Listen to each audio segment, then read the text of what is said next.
वेद हिंदुओं के पवित्र ग्रंथ हैं। उनके संबंध में अनेक प्रश्न उठते हैं। उनकी उत्पत्ति कहाँ से हुई, उनका रचयिता कौन है, उनकी प्रामाणिकता क्या है, ये कुछ सवाल हैं। जय भीम, नमो बुद्धाय। आज हम बात करेंगे 15वीं पहेली, अहिंसक देवता के साथ रक्त पिपासु देवी का संबंध क्यों। इसके 5 परिशिष्ट हैं। 5 परिशिष्ट में से पहला परिशिष्ट है वेदों की पहेली। हम पहले सवाल से शुरू करते हैं। हिंदुओं के अनुसार वे सनातन हैं, अर्थात वे अनादि अनंत हैं। यह कथन अथर्व वेद से मेल नहीं खाता, फिर इसका कोई औचित्य नहीं। अथर्व वेद के अनुसार काल से ऋचाएं प्रस्फुटित हुई और यजु से काल उपजा, किंतु और भी विचार उपलब्ध हैं जो इनसे बिल्कुल भिन्न हैं। अथर्व वेद से शुरू करते हुए इस तथ्य पर ध्यान देना जरूरी है कि वेद में इस विषय पर 2 अन्य प्रसंग हैं। इनमें प्रथम बहुत ही विवेकपूर्ण नहीं है और वह यह है, बता वह स्कंभ यानी कि पोषक सिद्धांत कौन है जो आदि ऋषियों ऋक, साम, यजु, पृथ्वी और ऋषियों का पालक है। बता वह स्कंभ कौन है जिससे ऋक यानी कि ऋचाएं प्रस्फुटित हुई, जहां से वे युजुस में समाहित हुए, जिससे साम मंत्र उत्पन्न हुए। वे अथर्व वन और अंगिरस की वाणी क्या है। अथर्व वेद में जो दूसरा कथन आया है उसके अनुसार वे इंद्र से प्रस्फुटित हुए। ऋग्वेद की व्याख्या पुरुष सूक्त में मिलती है। इसके अनुसार एक विराट यज्ञ हुआ जिसमें एक रहस्यमय जीव पुरुष की बलि चढ़ाई गई। उस पुरुष की बलि से 3 वेद ऋक, साम और यजु का आविर्भाव हुआ। सामवेद और यजुर्वेद में वेदों की उत्पत्ति का प्रसंग नहीं है। इसके बाद वे ब्राह्मण ग्रंथों में शतपथ ब्राह्मण, तैत्तिरीय ब्राह्मण, ऐत्रेय ब्राह्मण और कौशितकी ब्राह्मण में ऐसे प्रयास दिखाई देते हैं जिनमें वेदों की उत्पत्ति की व्याख्या की गई है। शतपथ ब्राह्मण में कई व्याख्याएं हैं। इसमें वेदों की उत्पत्ति का श्रेय प्रजापति को दिया गया है। उसके अनुसार प्रजापति ने अपने तप से 3 जगत धरती, वायु और आकाश बनाए। उन्होंने इन तीनों में ऊष्मा संचारित की। इस ऊष्मा से 3 तेज उत्पन्न हुए, अग्नि, वायु और सूर्य। उनके ताप से 3 वेद उत्पन्न हुए, अग्नि से ऋग्वेद, वायु से रजुर्वेद और सूर्य से सामवेद। ऐत्रेय और कौशितकी ब्राह्मण की भी यही व्याख्या है। शतपथ ब्राह्मण ने प्रजापति से वेदों की उत्पत्ति बताई है। भाष्य के अनुसार प्रजापति ने जल से 3 वेद बनाए। शतपथ ब्राह्मण कहता है, पुरुष प्रजापति की इच्छा हुई मेरी अभिवृद्धि हो, मेरा विस्तार हो, वह उपासना में बैठ गए। उन्होंने घोर तप किया। इस तप से उन्होंने सर्वप्रथम पवित्र ज्ञान त्रैविद्या की रचना की। यह उनका आधार बना। उन्होंने कहा, विद्या ब्रह्मांड का मूल है। वेदों के ज्ञान के पश्चात पुरुष को आधार मिला क्योंकि विद्या उनका मूल है। इस आधार पर प्रजापति ने घोर तप किया। उन्होंने वाक यानी वाणी से जल का निर्माण किया। उसके विस्तारण से जल आपह कहलाया। उसकी सर्वत्र व्यापकता से वह वर बना। उन्होंने चाहा मेरा जल से विस्तार हो। इसी त्रयी विद्या से वह जल में प्रविष्ट हुए। तब एक अंडा उभरा। उन्होंने उसे प्राणवान किया और कहा, भव भव पुनर्भव। जब विद्या का जन्म हुआ, फिर पुरुष ने कहा, विद्या ब्रह्मांड की प्रथम सृष्टि है। पुरुष के समक्ष सर्वप्रथम विद्या की रचना हुई, इसलिए वह उसका मुख बनी। उसे वेद ज्ञाता की संज्ञा दी गई। इस प्रकार वे आगे कहते हैं, वह अग्नि के समान है क्योंकि विद्या अग्नि का मुख है। जैसे आर्द्र काष्ठ के धूम आदि उत्पन्न हैं, उसी तरह उस परमात्मा का श्वास है। ऋग्वेद, यजुर्वेद, सामवेद, अथर्ववेद, आंगिरस, इतिहास, पुराण, विद्या, उपनिषद, श्लोक, सूत्र, विभिन्न राजाओं के भाष्य, ये सब उनका श्वास हैं। शतपथ ब्राह्मण में तीसरी व्याख्या है, मैंने तुझे सागर में स्थापित किया, वहीं तेरा आसन है। सिर सागर है। मनस सागर से वाच द्वारा भगवान के बेलचे से त्रयी विद्या को खोदकर निकाला। तत्पश्चात इस मंत्र का उच्चारण किया।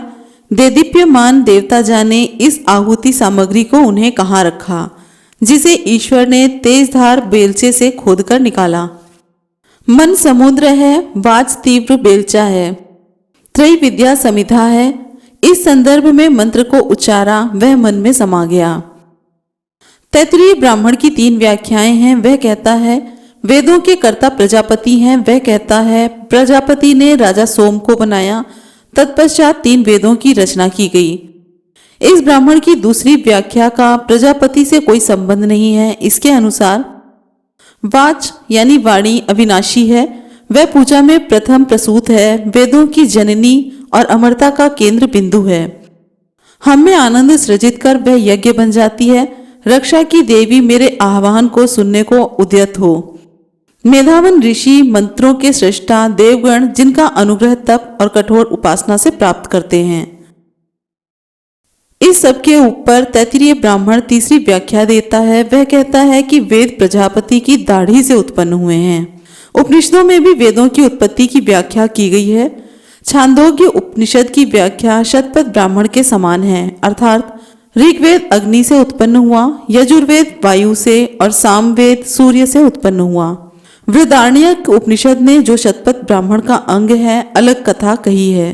प्रजापति द्वारा जिनका मृत्यु या यम के साथ तादात्म्य है, वाच की रचना कही गई है और उसके माध्यम से आत्मा के साथ वेदों सहित सभी तत्वों का सृजन हुआ। उसी वाच और आत्मा से उसने सबका सृजन किया, चाहे वह ऋग्वेद हो, युजुस, साम, छंद, यज्ञ या विभिन्न जीव जंतु हों। 3 वेद 3 तत्व हैं, वाच, मनस और श्वास। वाच ऋग्वेद है, मन यजुर्वेद है और श्वास सामवेद। अब हम स्मृतियों पर आते हैं। मनुस्मृति में वेदों की उत्पत्ति के विषय में 2 सिद्धांत हैं। एक स्थल पर कहा गया है कि वेदों का कर्ता ब्रह्मा है। उसी ब्रह्मा ने सभी के नाम, कर्म तथा लौकिक व्याख्या को पहले के वेद शब्दों से जानकर पृथक पृथक बनाया। उस ब्रह्मा ने इंद्रादि देव, कर्म, स्वभाव, प्राणी, अप्राणी, पत्थर आदि साध्य गण और सनातन यज्ञ की सृष्टि की। उस ब्रह्मा ने यज्ञों की सिद्धि के लिए अग्नि, वायु और सूर्य से ऋग्वेद, यजुर्वेद और सामवेद को क्रमशः प्रकट किया।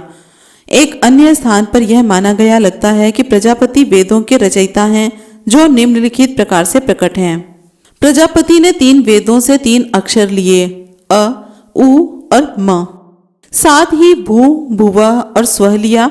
उसी परम पुरुष प्रजापति ने 3 वेदों से कुछ अंश लिए और सावित्री अथवा गायत्री बनाई, जिसके आरंभ में शब्द तत् है। 3 अविनाशी अंशों भू, भुः, 3 अविनाशी शब्दों भूः, भुवः, स्वः से बना ओम और गायत्री के 3 चरण ब्रह्मा के मुख माने जाते हैं। यह भी जानना रोचक है कि पुराणों ने वेदों के विषय में क्या कहा है। विष्णु पुराण कहता है ब्रह्मा ने अपनी पूर्वी मुख से गायत्री को बनाया। ऋग मंत्रों, तीव्रत, समर्थांतर तथा यज्ञ और अग्निष्टोम को रचा। त्रिष्टुप छंद, पंचदश स्तोम, बृहदत साम और उकथ्य की रचना की। पश्चिमी मुख से साम छंदों और जगती मंत्रों को रचा। सप्तम स्तोम, वैरूप और अतिरात्र की रचना की। अपने उत्तरी मुख से उन्होंने एकविंश और अथर्ववन, अपतौर्यमन की अनुष्टुप और विराज छंदों की रचना की। भगवत पुराण का मत है एक बार चातुर्मुख सृष्टा के मुख से वेदों की प्रस्फुटन हुआ, जबकि वे समाधि में लीन थे। मैं संपूर्ण विश्व के पूर्ववत रचना कैसे करूं? उन्होंने अपने पूर्वी तथा अन्य मुखों से स्तुति, यज्ञ, मंत्रों और प्रायश्चित सहित ऋग, युजुस, साम, अथर्ववन की सृष्टि की। मार्कंडेय पुराण में कई मत हैं। पहला है एक विभाजित अंडे से ब्रह्मा के पूर्व मुख का अगोचर प्रस्फुटन हुआ, जिससे समृद्ध रचनाएं उपजी। दूसरा है जो पाटल के पुष्प समान मेधावी परस्पर विभाजनीय होते हुए भी गुथी हुई और रजस गुणों से सदृश्य। तीसरा है उनके दक्षिण मुख से उन्मुक्त युजुस ऋचाएं फूटी, कुंदन वर्ण और विभक्त। चौथा है परम ब्रह्मा के पश्चिमी मुख से साम मंत्र और छंद निसृत हुए। पांचवा है वेदों यानी ब्रह्मा के उत्तरी मुख से श्यामल मधुमक्खियां और काजल जैसे वर्ण का अर्थवन प्रकट हुआ, जिसकी प्रवृत्ति एक बार भयावह और अभयावह सम्मोहन को निष्प्रभावी करने में सक्षम निर्विकार और अंधकार दोनों गुणों से युक्त और सुरम्य तथा विपरीत। छठा है ऋग के मंत्र राजसी गुण संपन्न, युजुस के सात्विक, साम के तामसिक और अथर्व वन के तामसिक तथा सात्विक दोनों गुण हैं। हरिवंश में ब्रह्मा और प्रजापति दोनों के सिद्धांतों का समर्थन किया गया है। विश्व के विस्तार हेतु ब्रह्मा समाधिस्थ हो गए। चंद्रमा से ज्योति पुंज निरस्त हुआ, गायत्री के हृदय में प्रवेश किया। उसके नेत्रों के मध्य में प्रविष्ट होते हुए उसने तब एक नर रूप चतुष्पाद की सृष्टि की, जो ब्रह्मा की तरह ही द्रुतिमान्य, अकथनीय, अजर अमर, अविकारी और निर्गुण, विलक्षण प्रतिभा संपन्न, चंद्र किरणों की तरह निर्मल, प्रदीप और अक्षर युक्त था।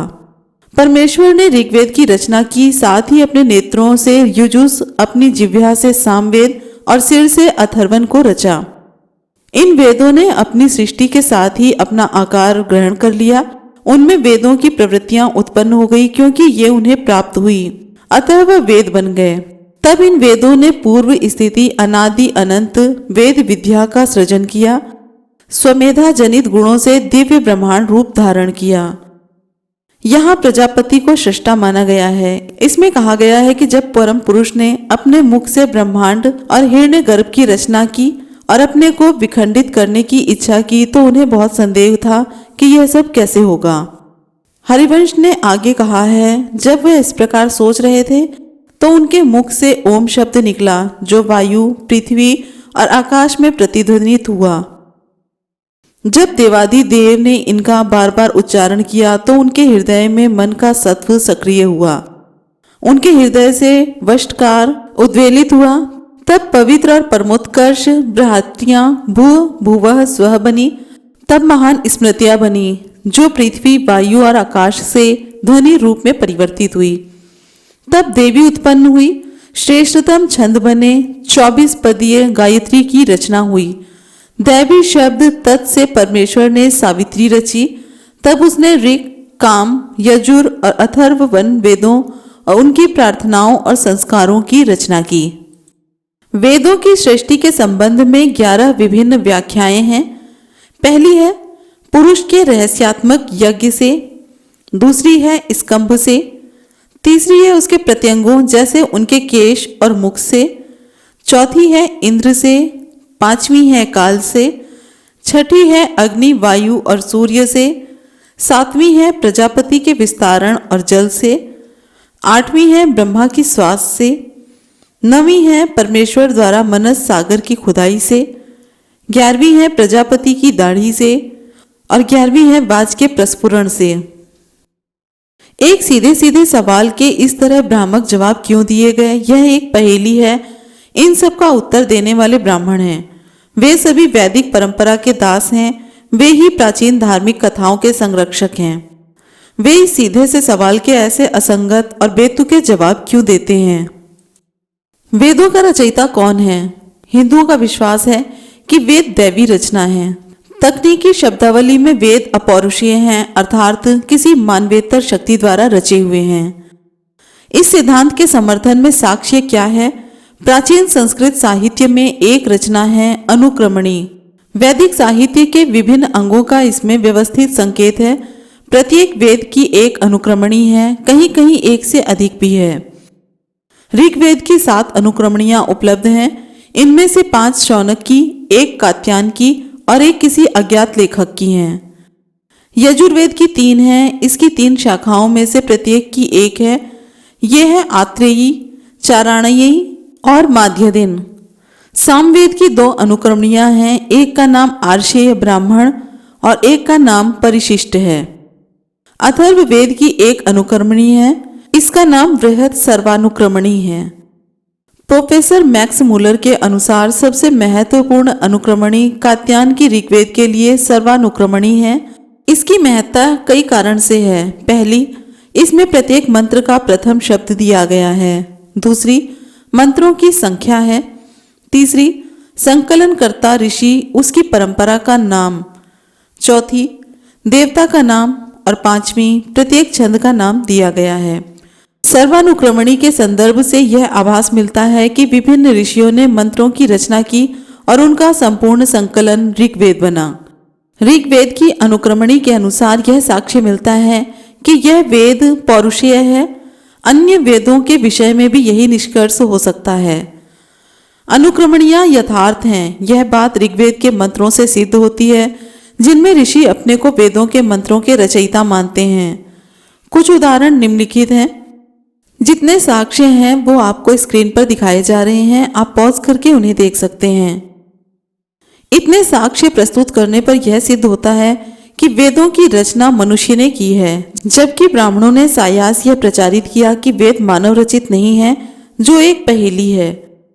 ब्राह्मणों ने यह प्रचार किस उद्देश्य से किया? वेदों की सत्ता क्या है? हिंदुओं में इसके संबंध में दो भिन्न मान्यताएं हैं। पहली यह है कि वेद सनातन है। इस मान्यता की विवेचना को छोड़ यह सवाल लें कि ऐसे मत का औचित्य क्या है।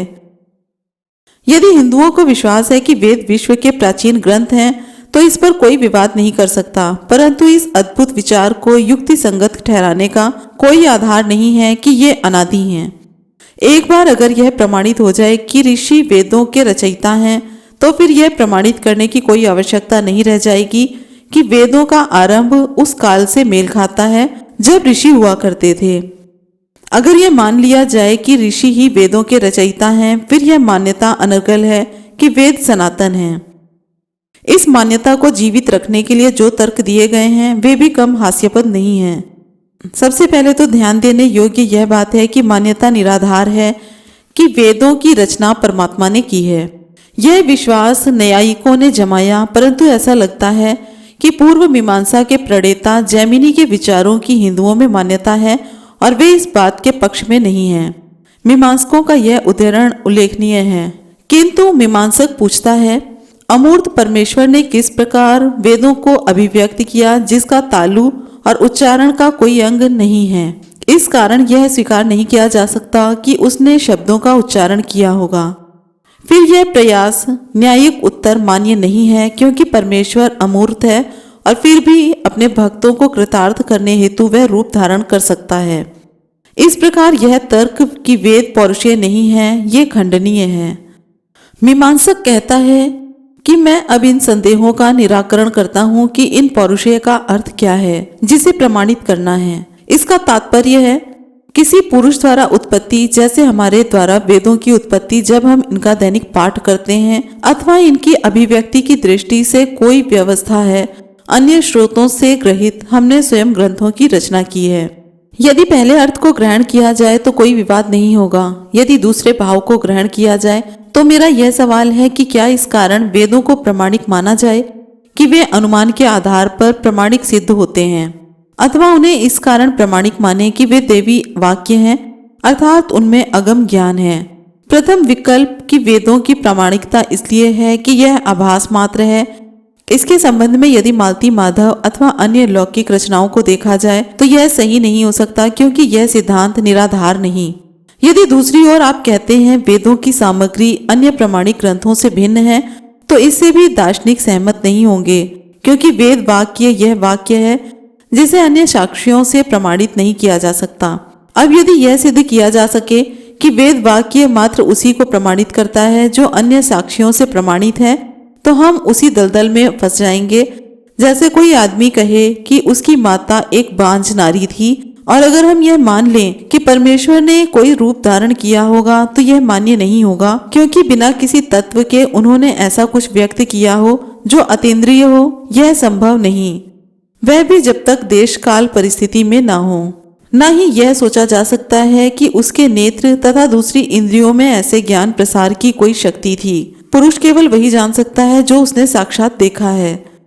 किसी सर्वज्ञ रचयिता की कल्पना से असहमत होते हुए भी गुरु प्रभाकर ने कहा है, जब किसी सर्वज्ञ को चुनौती दें जिसने किसी तत्व को संपूर्ण रूप में देखा हो, तो वह कल्पना बहुत ही धुंधली अथवा अति सूक्ष्म होगी, क्योंकि कोई भी इंद्रिय अपने निश्चित धर्म से विरत नहीं हो सकती। जैसे श्रवणेन्द्रिय किसी स्वरूप को नहीं देख सकती, इसी प्रकार वेदों की सत्ता किसी भी अलौकिक ज्ञान से संपन्न नहीं है जो किसी देव परमात्मा से प्राप्त हुआ हो।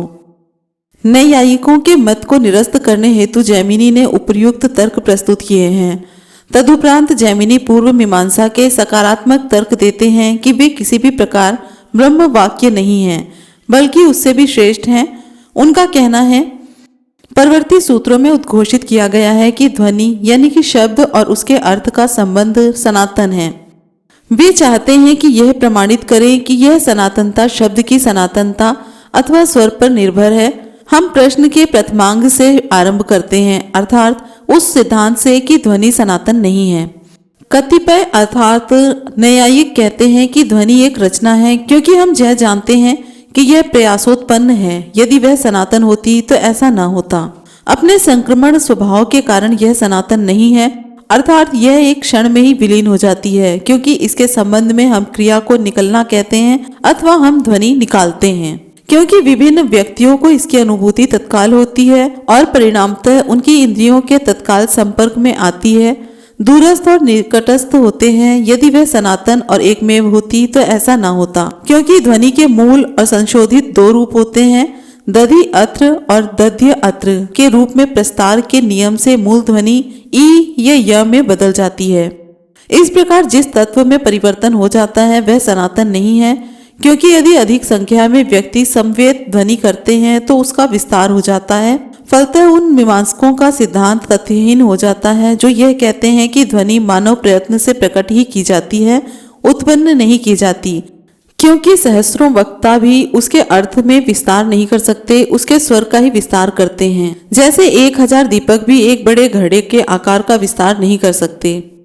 मीमांसकों के इस सिद्धांत की ध्वनि प्रकट की जाती है, उसके उच्चारण उसे उत्पन्न नहीं कर सकते। इसके विरुद्ध इन आपत्तियों का जवाब निम्न सूत्रों में दिया गया है। परंतु दोनों सिद्धांतों के अनुसार, अर्थात जो यह स्वीकार करता है कि ध्वनि उत्पन्न होती है और दूसरा जो यह कहता है कि वह मात्र प्रकट की जाती है, दोनों के अनुसार वह क्षणिक है। परंतु इन दोनों के मतों के अनुसार अभिव्यक्ति का सिद्धांत अगले सूत्र में प्रकट है, जो यथार्थ है। काल विशेष में सनातन ध्वनि सुनाई नहीं पड़ती। उसका कारण है कि कर्ता और कर्म का संपर्क नहीं बन पाता। ध्वनि शाश्वत है। जैसे हम एक स्वर क को पहचानते हैं कि यह वही ध्वनि है जिसे हम सदा सुनते आए हैं, और क्योंकि यह सबसे आसान तरीका है यह मानने का कि यह वही ध्वनि है। नीरवता में जब किसी वक्ता के मुख से वायु का संयोजन और वियोजन होता है तो उससे वातावरण तरंगित होता है और इस प्रकार ध्वनि का आभास होता है, जो सदैव विद्यमान रहती है। चाहे उसका आभास ना भी हो, फिर भी उसके संचरण पर आपत्ति का यह उत्तर है। ध्वनि यानी शब्द करना अर्थ है एक क्रिया अथवा उच्चारण। जैसे सूर्य का दर्शन एक साथ अनेक व्यक्ति करते हैं, वैसे ही ध्वनि भी एक साथ अनेक व्यक्तियों द्वारा सुनी जाती है। ध्वनि सूर्य की भांति सर्वव्यापी है। यह कोई सूक्ष्म तत्व नहीं है, इसलिए यह सभी को समान रूप से ग्रहण है, चाहे कोई निकटस्थ हो अथवा दूरस्थ। सूत्र 10 में वर्णित है कि ई स्वर य में परिवर्तित हो जाता है। वह ई का रूपांतरण नहीं, बल्कि य एक भिन्न वर्ण है। स्पष्ट है कि ध्वनि का रूपांतरण नहीं होता। जब कोई व्यक्ति समवेत स्वर में बोलते हैं तो कोलाहल ही बढ़ता है, स्वर वही रहता है। कोलाहल का अर्थ है भिन्न भिन्न दिशाओं से वायु के संयोजन वियोजन का एक साथ कानों में प्रवेश, इसी कारण उसका विस्तार होता है। ध्वनि सनातन होनी चाहिए क्योंकि वह अन्य लोगों तक अर्थ प्रेषित करती है।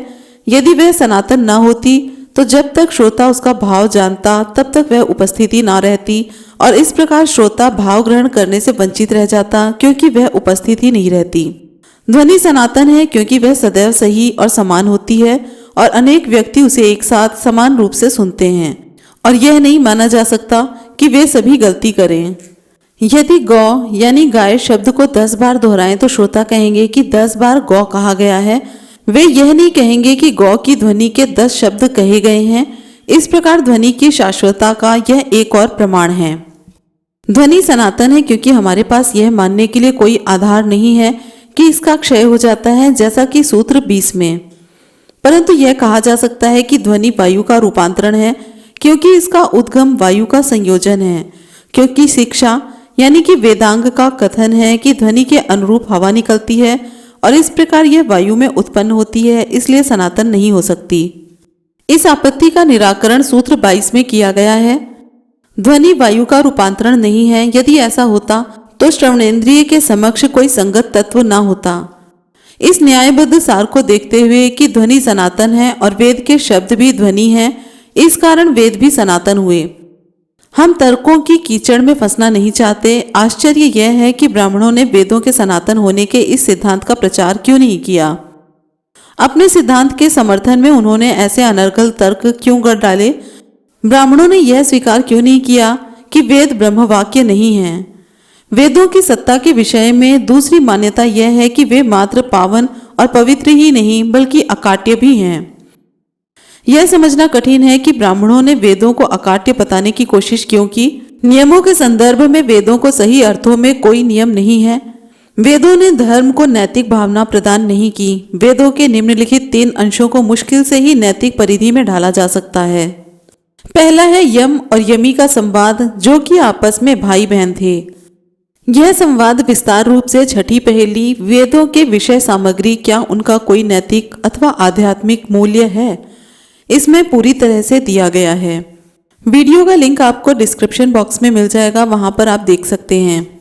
इसमें दिखाया गया है कि यमी किस तरह से अपने भाई यम को अपना पति बनाने के लिए उत्सुक करती है और यम उसका विरोध करता है। वेदों में 2 चीजें हैं। पहली यह है कि उनमें ऋषियों की आशाएं और आकांक्षाएं समाविष्ट हैं। जैसा कि मुइर महोदय ने कहा है, इन रचनाओं के स्वरूप और उन परिस्थितियों जिनमें ये रची गई, इनसे पता चलता है कि ये आदि कवियों के सहज रूप में व्यक्तिगत अभिलाषा और मनोभावों का प्रकटीकरण था, जिन्होंने सर्वप्रथम इन्हें गाया था। इनमें आर्य ऋषियों ने अपने प्राचीन देवताओं की तरह तरह से स्तुति गाई और उन्हें संतुष्ट होने का आह्वान किया। ऐसे अनेक वरदान मांगे जिनकी मानव मात्र को लालसा होती है, जैसे स्वास्थ्य, संपदा, चिरायु, पशुधन, संतति, शत्रु विजय, पाप मुक्ति और शायद स्वर्ण सुख भी। यही दृष्टिकोण निरुक्त के लेखक यास्क का भी है, जो कि कहते हैं जो देवताओं की अनुपस्थिति में संबोधित है, जिनमें उनको समक्ष जानकर संबोधित किया गया है, जिनमें आराधक को उपस्थित और आराध्य को अनुपस्थित माना गया है, वे अत्यधिक हैं, जबकि जो स्वगत हैं वे विरले ही हैं। ऐसा भी हुआ है कि देवता की प्रशंसा बिना वरदान कामना के लिए की गई है, जैसे कि इस मंत्र में ऋग्वेद के 1.32 में मैं इंद्र के शौर्य का वर्णन करता हूँ आदि। फिर बिना स्तुति किए वरदान की कामना की गई है, जैसे मैं अपने चक्षुओं से अच्छा देखूं, मेरा मुख कांतिमान हो और कानों से भली भांति सुनूं। ऐसा युजुर और यज्ञ सूत्रों में बार बार कहा गया है। फिर इसमें हम शपथ लेते हैं और शाप भी पाते हैं। ऋग्वेद के 7.104 और 15वें में है, यदि मैं यातुधान हूं तो आज ही मैं मर जाऊं आदि। फिर हम देखते हैं कि कुछ विशिष्ट परिस्थितियों को दर्शाने वाले मंत्र भी हैं। ऋग्वेद में 10:129 और 2 में कि तब मृत्यु नहीं थी, ना अमृतत्व आदि था। कुछ स्थितियों में विलाप भी मौजूद है, जैसे कि इस मंत्र में ऋग्वेद के 10:95 और 14 कि रूपवान देवता प्रस्थान करेगा और अभी कभी नहीं लौटेगा। कहीं लांछन और प्रशंसा है, वह व्यक्ति जो अकेला खाता है, सिर्फ पाप कर्म करता है आदि। क्षय रोग निवारण ऋषि कश्यप पुत्र विहीन है। छंद अनुष्टुप में मैं तेरा चक्षु रोग हरण करता हूँ, तेरी शिरोपीड़ा, तेरी नासिका, कर्ण, ठोडी, मानस जिह्वा का रोग हरण करता हूँ। तेरी ग्रीवा, तेरी नासिका, तेरी अस्थियों, तेरी संधि क्षेत्रों, तेरे बाहु, तेरे स्कंध, तेरी कलाइयों का रोग हरण करता हूँ। मैं तेरी आंतड़ियों, तेरी गुदा, उदर, हृदय, गुर्दे, यकृत और अंगों का रोग मिटाता हूँ। मैं तेरी जंघाओं, घुटनों, एड़ियों, पंजों, कमर, नितंबों और गुप्तांगों का रोग हरता हूँ। मैं तेरे मूत्र मार्ग, मूत्र ग्रंथि, बालों, नाखूनों, समस्त शरीर का रोग नष्ट करता हूँ। मैं तेरे प्रत्येक अंग, प्रत्येक बाल, प्रत्येक जोड़, जहाँ भी रोग हो उसको मिटाता हूँ।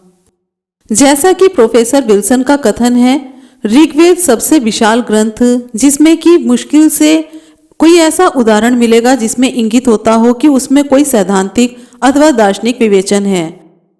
उसमें विभिन्न प्रवृत्ति सिद्धांतों का संकेत ही नहीं, बल्कि उसमें पुनर्जन्म की ओर भी इंगित नहीं किया गया है, न इससे संबद्ध किसी अन्य सिद्धांत का, न ही विश्व की बार बार सृष्टि का उल्लेख है। आर्यों के सामाजिक जीवन पर प्रकाश डालने के लिए वेदों में पर्याप्त सामग्री मिलती है, इसके लिए वे उपयोगी ही हो सकते हैं।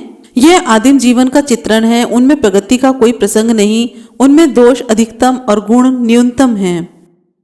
वेदों के सार और विषय वस्तु को देखते हुए यह बात चकित करती है कि ब्राह्मण इस अंधविश्वास को अकाट्य अथवा निर्भ्रांत व अभ्रांत क्यों मानते हैं। अगर मंत्र रचने वाले ऋषि स्वयं दावा करते हैं तो अकाट्य होने के सिद्धांत का शायद कोई औचित्य ठहराया जा सकता था, लेकिन यह स्पष्ट है कि ऋषियों ने ऐसा आडंबर नहीं रचा, ऐसा दावा नहीं किया। इसके विपरीत उन्होंने कई बार जिज्ञासा स्वरूप अपनी अज्ञाता को स्वीकार किया है। ऋषि के निम्नांकित मंत्र उनकी भावना के प्रतीक हैं। अज्ञ हूँ, मेरे मानस यानी कि ज्ञान से परे हैं, मैं देवताओं का अज्ञात आवाज जानना चाहता हूँ। ऋषि ने 7 धागे बछड़े के खुर तक खींचे हैं। अज्ञ, मैं उन ऋषियों से पूछता हूँ जिन्हें इस विषय में ज्ञान है। अनजान, मैं पूछता हूँ कि मैं कैसे जानूं कि एक अजन्मा के रूप में क्या है और वह क्या इन 6 लोकों को संभालता है। मुझे पता नहीं कि मैं ऐसा हूँ। मुझे आश्चर्य होता है कि मेरा ज्ञान सीमित है। जब यज्ञ से प्राप्त प्रथम पुत्र यानी कि सत्य मुझे प्राप्त हुआ, तब मैं उस शब्द का आनंद लेता हूँ। वन क्या थे, वृक्ष क्या थे, उन्होंने जिसे स्वर्ग और पृथ्वी बनाई, जो अब तक अक्षय विद्यमान है। कितने दिन, कितने प्रातः बीत चुके हैं। इन दोनों स्वर्ग और धरा में से कौन पहला है, कौन अंतिम है, ये कैसे उत्पन्न हुए, हे ऋषि कौन जानता है। कितनी अग्नियां हैं, कितने सूर्य हैं, कितने सवेरे हैं, कितने जल हैं। पिता, मैं तुझसे उपहास नहीं कर रहा हूँ। मैं ऋषि सचमुच पूछ रहा हूँ जिससे मैं जान सकूं।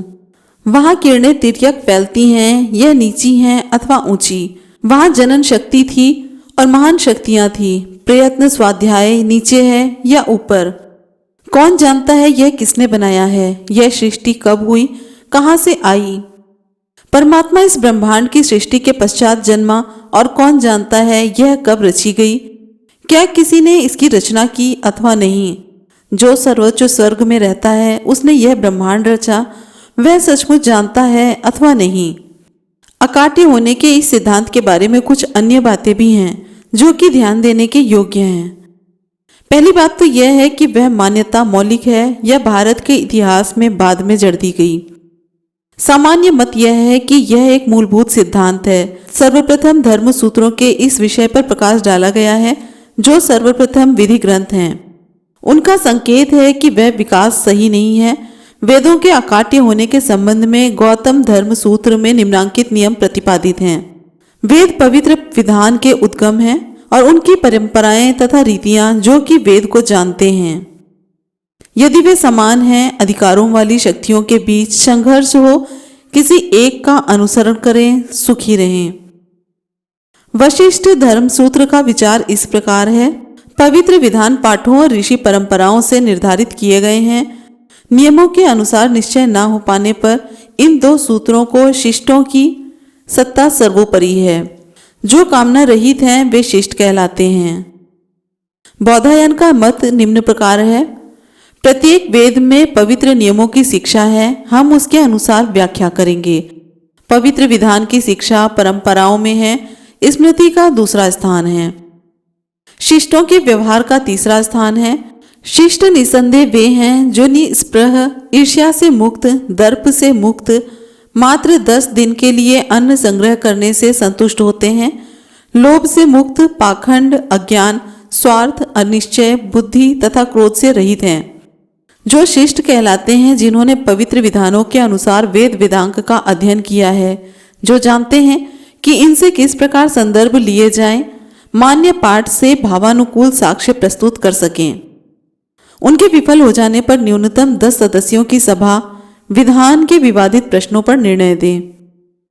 अब वे उद्धृत करते हैं निम्नांकित मंत्र। 4 पुरुष, उनमें से प्रत्येक किसी वेद मीमांसा का ज्ञाता हो, वेदांग को जानता हो, जो पवित्र विधान का वाचन करे एवं विभिन्न 3 सिद्धांतों के अनुयायी 3 विभिन्न संप्रदायों के ब्राह्मणों की मिलकर एक सभा बनती है जिसमें न्यूनतम 10 सदस्य हों। इसमें 5 अथवा 3 अथवा 1 निर्विवाद व्यक्ति हो सकता है जो संबद्ध प्रश्नों पर पवित्र विधान के अनुकूल निर्णय करे, किंतु 1000 मूर्ख मिलकर भी निर्णय नहीं कर सकते। काष्ठ निर्मित हाथी, चमड़े से बना मृग, अशिक्षित ब्राह्मण, इन तीनों में कुछ नहीं होता। ये दर्शनीय पदार्थ हैं। आप स्तंभ धर्म सूत्र द्वारा लिया गया दृष्टिकोण स्पष्ट है जो निम्न सूत्र से लिया गया है। अब हम बताएंगे कि गुण कर्म क्या हैं जो दैनिक जीवन के व्यवहार का अंग बनते हैं। इन अधिकारों को सहमति कहते हैं जो विधि को समझाते हैं और मात्र वेद हैं। धर्म सूत्रों की समीक्षा से यह पता चलता है कि वेदों के अकाट्य होने की मान्यता एक ऐतिहासिक उपज है। इससे पता चलता है कि वेद परंपरा यानी कि स्मृति, शिष्टों के व्यवहार, सभा में समझौता, ये 4 अधिकार केंद्र थे। इनमें से किसे अकाट्य माना जाए, इससे यह पता चलता है कि एक समय था जब मात्र वेद ही संदिग्ध सत्ता नहीं थे। वह वशिष्ठ और बौधायन के धर्म सूत्रों का काल था। गौतम के काल में ही वेदों की एक छत्र सत्ता स्थापित हुई। एक समय ऐसा भी था जब सभा का निर्णय सत्ता का केंद्र था। यह बौधायन का युग था। अंत में विवेचन से यह भी प्रकट होता है कि एक ऐसा समय था जब वेदों को अधिकार संपन्न ग्रंथ नहीं माना जाता था, बल्कि सत्ता का केंद्र विद्वानों की सभा का निर्णय हुआ करता था। यह काल था जब आपस्पंद ने अपने धर्म सूत्रों की रचना की, अर्थात ईसा से 600 से लेकर 200 वर्ष पूर्व तक। इससे स्पष्ट हो जाता है कि वेदों को जानबूझकर सनातन बनाने की कोशिश की गई। पहले इन्हें ऐसा नहीं माना जाता था। अब सवाल यह है कि वे कौन सी परिस्थितियां और क्या उद्देश्य थे जिनके चलते ब्राह्मणों ने यह प्रचारित किया कि वेद एक छत्र और परम सत्ता का केंद्र हैं। वेदों की सनातनता से जुड़ा दूसरा सवाल यह है कि ब्राह्मणों ने भेदभाव क्यों बरता और वेदों के कुछ अंशों तक ही अकाट्यता का सिद्धांत क्यों सीमित रखा। पूरे वैदिक साहित्य को इस श्रेणी में क्यों नहीं रखा। इसको समझने के लिए यह जानना जरूरी है कि वैदिक साहित्य का क्या मतलब है। वैदिक साहित्य शब्द का प्रयोग 2 अर्थों में हुआ है। उसके अंग हैं संगीता, ब्राह्मण, आरण्यक, उपनिषद और सूत्र। जब इसका विस्तृत अर्थ लिया जाता है तो इसमें 2 अंग और जुड़ जाते हैं, इतिहास और पुराण।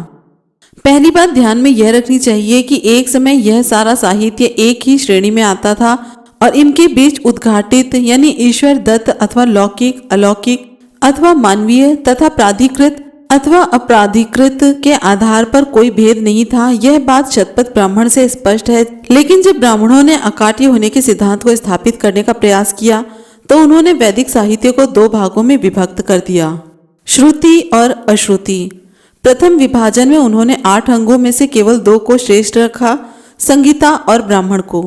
शेष को उन्होंने अश्रुति घोषित कर दिया। यह बताना संभव नहीं है कि यह अंतर कब उत्पन्न हुआ, लेकिन यह सवाल अधिक महत्वपूर्ण है कि किस आधार पर यह भेद किया गया। तब वे इतने आरंभिक और अविकसित थे कि उन्हें शायद ब्राह्मणों ने सम्मिलित कर लिया था। यह बात भी समझी जा सकती है कि आरण्यकों का श्रुति के अंग के रूप में उल्लेख क्यों नहीं किया गया। ये ब्राह्मणों अर्थात ब्राह्मण ग्रंथों के अंग थे और शायद इसी कारण यह उल्लेख करना अनावश्यक था कि ये श्रुति के अंग हैं। उपनिषद और सूत्रों का सवाल एक पहेली ही बना हुआ है कि इन्हें श्रुति से अलग क्यों रखा गया, परंतु सूत्रों की बात अलग है। वे श्रुति की श्रेणी से निश्चित रूप से विलग कर दिए गए, जिसका कारण अबूझ है। यदि यह बात तर्क सम्मत है कि ब्राह्मण को श्रुति में सम्मिलित किया जाना चाहिए, तो उसी आधार पर यह बात उचित नहीं ठहरती कि सूत्रों में शामिल क्यों न किया जाए। जैसा कि प्रोफेसर मैक्स मूलर कहते हैं, हम इस बात को समझ सकते हैं कि किस प्रकार कोई देश अपनी राष्ट्रीय काव्य रचना का श्रेय किसी अलौकिक पुरुष को दे सकता है, विशेष रूप से तब जबकि उस काव्य में देवों को संबोधित प्रार्थनाएं और मंत्र समाविष्ट हों।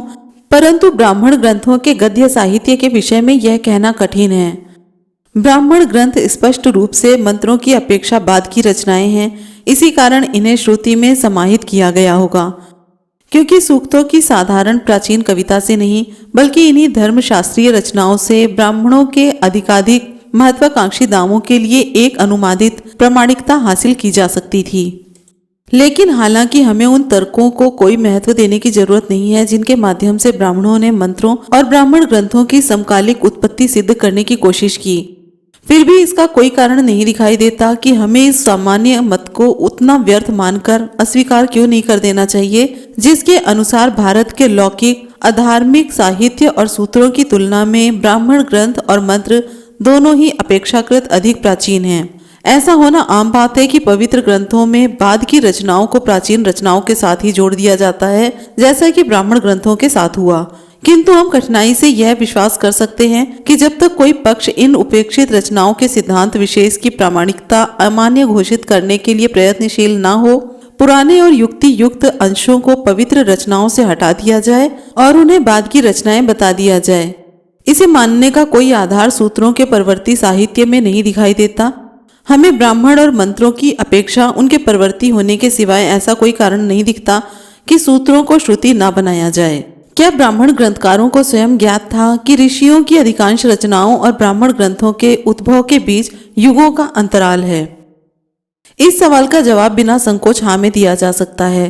किंतु जिस दुस्साहस के साथ भारतीय ब्रह्मज्ञानियों ने ब्राह्मण ग्रंथों को वही पद और उनका काल मंत्रों के समान निर्धारित किया, उससे यह प्रकट होता है कि इसका कोई विशिष्ट कारण रहा होगा कि सूत्रों को उतनी ही पावनता और प्राथमिकता न दी जाए।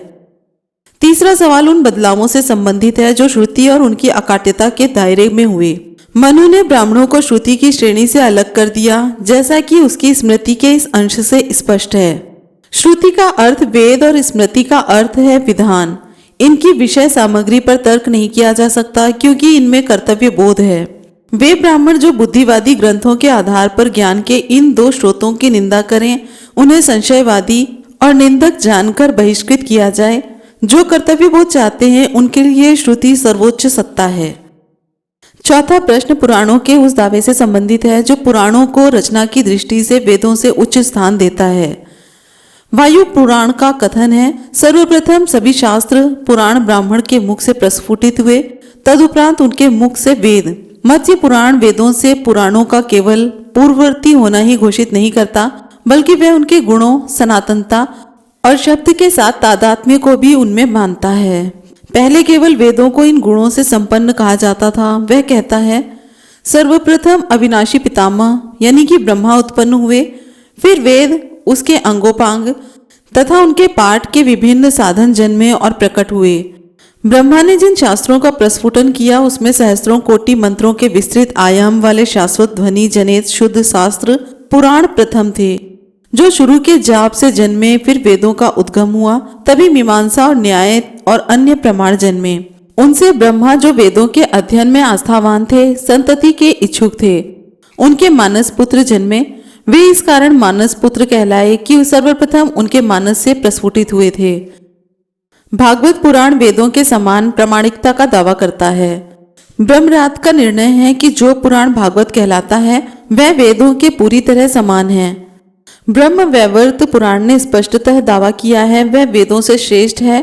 वह कहता है, जिस श्रद्धेय ऋषि के विषय में आपने प्रश्न किया है और जो आपकी इच्छा है, पुराणों का सार अति विख्यात ब्रह्म वैवर्त पुराण है, जो समस्त पुराणों और वेदों की त्रुटियों का परिष्कार करता है। इसको मैं जानता हूँ। इस निरूपण से वेदों के संबंध में अनेक पहेलियां उपजती हैं। यह तीन पहेलियां तो हैं ही कि ब्राह्मण इस बात पर क्यों बल देता है कि वेदों की सत्ता सनातन है, कि वे अपौरुषीय और बिना किसी देवता के उत्पन्न हुए हैं और वे अकाट्य हैं। इसके अतिरिक्त वेदों के विषय में एक और पहेली है कि एक समय वेदों की कोई सत्ता नहीं थी, वे अकाट्य भी नहीं थे। ब्राह्मणों को यह क्यों जरूरी लगा कि उन्हें अकाट्य बताएं? ब्राह्मणों ने सूत्रों को श्रुति की श्रेणी से अलग क्यों कर दिया? बाद में ब्राह्मणों ने वेदों के अकाट्य होने के सिद्धांत को क्यों त्याग दिया और पुराणों को क्यों अकाट्य बताना शुरू कर दिया? तो ये था पहला परिशिष्ट वेदों की पहेली। दूसरा परिशिष्ट वेदांत की पहेली लेकर फिर से जल्दी ही हाजिर होंगे। वीडियो पसंद आ रही हो तो लाइक कमेंट शेयर करना ना भूलें। चैनल को सब्सक्राइब करें। फिर मिलेंगे अगले वीडियो में। जय भीम, नमो बुद्धाय, जय संविधान।